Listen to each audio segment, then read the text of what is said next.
In the next set of examples, we're asked to factor by grouping. Now, I've heard grouping called many different names. Um, Grouping, of course, I've heard the English method. That's another name that I've heard of. Have heard this called. But grouping is a pretty easy technique, and it involves creating groups, exactly as it implies. So what we're going to do here is we're going to take these examples, create a couple of groups, and we're going to do some really easy factoring. I'm going to tell you when you get into factoring trinomials later on, grouping is an important component. If you're learning how to do factoring, suppose by the AC method, and there's a lot of different ways to factor a trinomial, and you'll find that out later on. But grouping is important in a lot of the methods, so it's important that you understand these examples. So let's take a look at it and see what we can do. First of all, what I'm going to do is I'm going to create two groups. So let's make this one group, and then let's make this another group. So here are my two groups. All right? Here are my two groups. So what I'm going to do is I am going to cover up this group for a second. And actually, I suppose I can do it with this pen. Let's just cover it up right there. We're not looking at it. We're making our job a little bit easier by only focusing on one area. So I have x cubed plus 2x squared. So ask yourself, now that you know everything there is to know about the greatest common factor, what is the greatest common factor for these two items here? Think about it. Okay? You should have noticed that it is x squared. So I factor out x squared, that leaves me in parentheses with x squared times what gives me x cubed. Well, that's simply an x is all it's missing. And x squared times what gives me 2x squared? Well, plus 2. All right? So there we have it. Okay? We factored out the GCF. And we're good. All right. Now let's take a look at the next part. Okay, so we can cover this up for a second. Now we're looking at the 5x plus 10. All right? And I'm going to leave that plus uncovered for a second. 5x plus 10. Well, what do I notice the GCF is here? It's 5. You can factor out a 5. So I'm going to put plus, there's my positive, plus 5 times x plus 2. Okay, there's my GCF factored out for the second group. All right, now you should notice a strange coincidence. It's not strange at all, though. Notice that these two things right here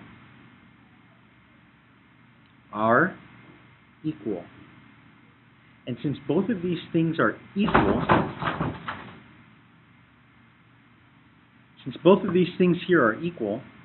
what we have is a pattern, and this is the goal of factoring by grouping, is to get these two things here equal to each other.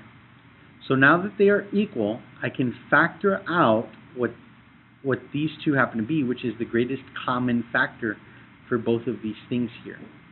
So I have x squared plus 5 that I will bring together. And both of these things were being multiplied by what? They were both being multiplied by an x plus 2. So x plus 2. So there we have it. I have factored by grouping for this first example. Okay? Pretty easy if you ask me. But let's take a look at the next example.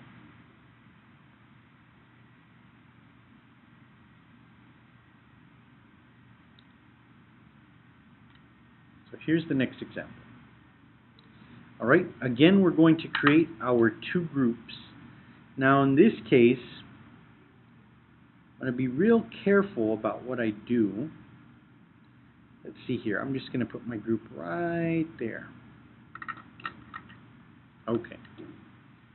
Now, I notice for this first group that I have 3x cubed minus 6x squared. The 3 and the 6, well, they have a 3 in common.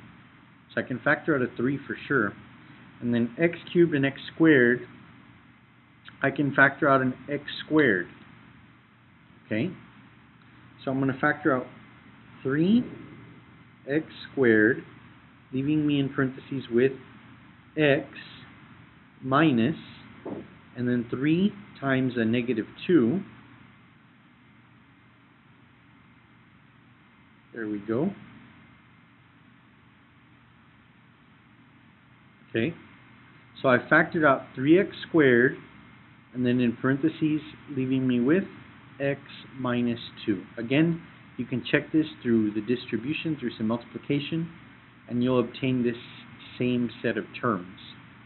Okay, now let's look at the next part. The next part becomes a little bit tricky.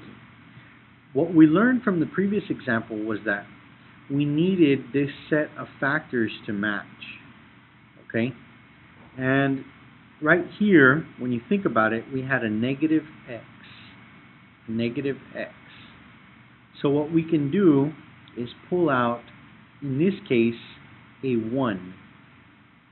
Okay, and we're going to pull out a negative 1 to be exact. So a negative 1. Pulling out a negative 1 from a negative x gives me x, and pulling out a negative 1 from a positive 2 gives me a negative 2. So hopefully it's not too tricky. Alright, now I notice that both of these things here match. They are equal, and that's perfect. That's what we wanted. So now that they are the same, I can bring these two together. 3x squared minus 1 times x minus 2. And this right here is the second example that has been factored by the grouping method. So good luck with factoring by grouping.